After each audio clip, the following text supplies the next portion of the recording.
ఈ నెల 21న విశాఖపట్నంలో ప్రధాని నరేంద్ర మోదీ పాల్గొననున్న భారీ స్థాయి యోగాంధ్ర కార్యక్రమానికి జిల్లా వాసులు పెద్ద సంఖ్యలో హాజరు కానున్నారు.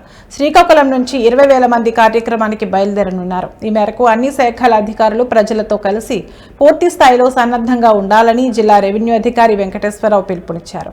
శ్రీకాకుళం జిల్లాలో చారిత్రక ప్రదేశాలను నిర్వహించే యోగాలో భాగంగా అరసవెల్లి శ్రీ సూర్యనారాయణ స్వామి దేవాలయ ప్రాంగణంలో మంగళవారం నిర్వహించిన కార్యక్రమాన్ని ప్రముఖ యోగా గురువు రంకి మురళీకృష్ణ పర్యవేక్షించారు. వేదికపై యోగా నిపుణులు మురళి, స్వాతి, కల్పన, గాయత్రి, కిరణ్లు మార్గదర్శకత్వం వహించారు. సాంస్కృతిక కార్యక్రమాల్లో డాన్స్ టీచర్ నీరాజాల సుబ్రహ్మణ్యం, శిష్య బృందం నృత్య ప్రదర్శనలు అందరినీ ఆకట్టుకున్నాయి.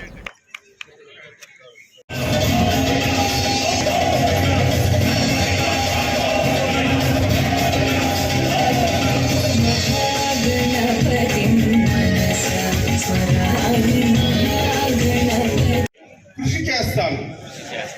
నేను కుటుంబ విధిగా పనిచేస్తూ సమాజము మరియు ప్రపంచంలో శాంతి, ఆరోగ్యం మరియు ఐకమత్యం నెలకొనేలా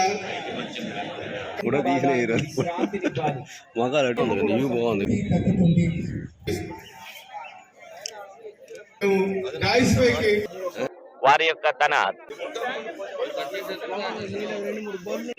జిల్లా వ్యాప్తంగా నిర్వహించి ప్రతి ఒక్కరూ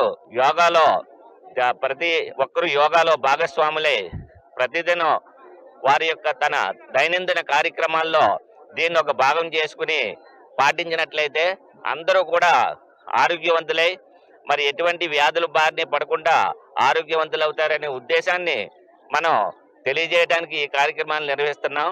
దీన్ని గుర్తించి ఆరోగ్య ప్రదాత అయిన మన సూర్యనారాయణ స్వామి దగ్గర సన్నిధిలో అన్ని డిపార్ట్మెంట్ అంటే మున్సిపాలిటీ కాకుండా రెవెన్యూ కాకుండా అన్ని డిపార్ట్మెంట్ కలిసి యోగా కార్యక్రమం దేవుడి సన్నిధిలో పెట్టడం నిజంగా చాలా అదృష్టం. అంటే